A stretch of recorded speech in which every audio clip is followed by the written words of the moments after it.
Ok, aujourd'hui on fait des petits taïms du Rabbi. Là, un petit passage de Nidvado, Tafshinun Bet, Chelek Aleph, Amoud 299. Ok. Kol ma sheomer lecha Baal Habayit aseh chutz mitzeh. Voilà, ils ont mis des titres. Tout ce que te dira le propriétaire, le Baal Habayit, le maître de maison, fait, ce qu'il va te dire, mis à part de sortir. Afilo im adaim yechol liot safek. Et même si il peut encore subsister un doute, Shema Kadosh Baruch Hu rotze l'achzik et Israël od rega echad bagalut. Dans l'idée que peut-être Dieu veut encore nous faire rester encore un instant dans l'exil, que Dieu préserve. Les ma'an, pourquoi? Pour quelle raison? Alors Rabbi donne une raison.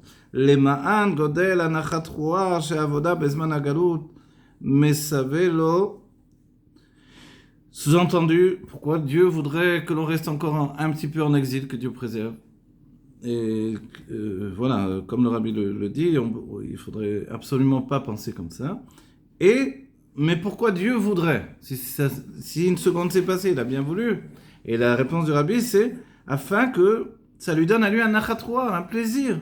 De quoi? C'est-à-dire que le travail que l'on fait dans le temps de l'exil, ça lui donne un plaisir. Et ce plaisir, c'est peut-être une raison suffisante pour laquelle il a rajouté encore 1 heure d'exil. Zoé kol Yehudi, mais chaque juif crie. Kol ma sheyomar lecha Baal Habayit aseh chutz mitzeh. Tout ce que te dira un maître de maison, tu arrives chez quelqu'un, il va te dire assieds-toi, mange quelque chose, je ne sais pas ce qu'il va te dire, ok, on dit, il y a dans le kavod, dans le derrière Eretz, tu dois l'écouter, tu dois faire ce qu'il te demande quand tu es chez lui. Ok, bon évidemment pas des trucs contre Torah et Mitzvot. Et là les sages te disent, tout sauf, sors d'ici. S'ils te disent sors d'ici, tu n'écoutes pas. Pourquoi? Chutz, alors il dit, Chutz mi leishaer od rega chas v'shalom b'matzav shel tzeh. Et le Rabbi traduit, donc on parle de Dieu par rapport à nous. Sous-entendu, est-ce que Dieu nous dirait sors de là, comme on a vu la situation de Kamsa, Bar Kamsa, donc qui était à l'origine de la destruction du second temps. Du second, il me semble. Alors, oui, second. Voilà. Alors, il nous dit, donc, tse, ça veut dire sort, mais ça veut également sous-entendre que tu vas écouter le propriétaire, le maître de maison, mis à part de rester dans une situation où tu es dans une situation de tse. C'est-à-dire qu'en réalité, il fait en sorte que tu ressentes que tu vas devoir sortir de là. Donc sous-entendu que toi, tu dois arranger les choses. C'est-à-dire peut-être tu t'es rendu désagréable pour ce propriétaire de maison, pour cette personne, dans sa maison. Et forcément, il a envie qu'une seule chose, c'est te dire sors. Donc par rapport à Dieu, je me suis rendu, que Dieu préserve, désagréable. Il a envie que d'une seule chose me dire sors de là, sors. Alors, et là on ne parle pas de juste une personne. On parle de la table de ton père, de notre père. Si on parle de la table de notre père et que le père de famille se met en colère et dit à son fils sors d'ici, je veux plus te voir, c'est une des choses les plus terribles qui peut exister dans la vie. Pour un père d'avoir à dire ça et pour un fils d'avoir à partir. Et il est évident que le fils, il peut, en hébreu on dira les faïès. Les faïès, c'est amadouer le père, lui dire... J'ai dit à maman. Voilà.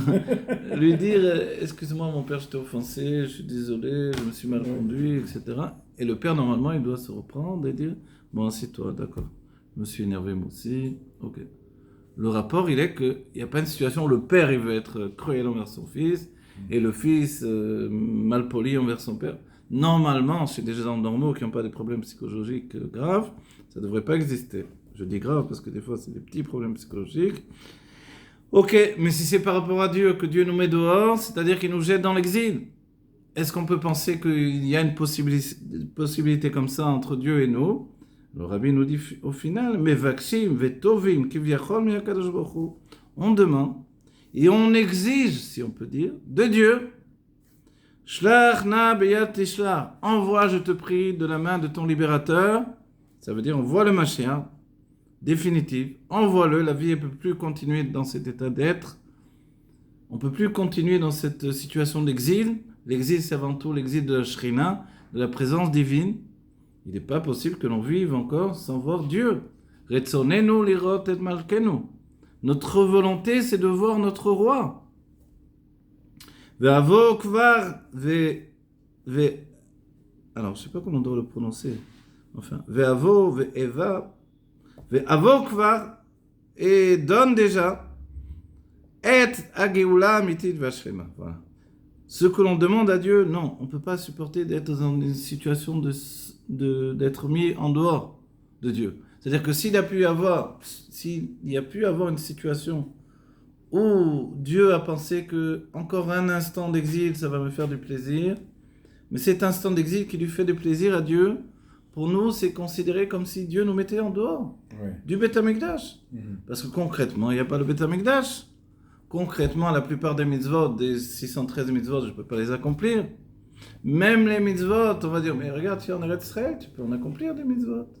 Que normalement, en Chutz La'aretz, tu ne peux pas accomplir. Ok, c'est vrai, je rajoute le fait de la Shemitah, etc. Mais même, peut-être que je ne suis pas moi forcément un cultivateur, je ne sais pas comment on dit, un paysan. Ouais.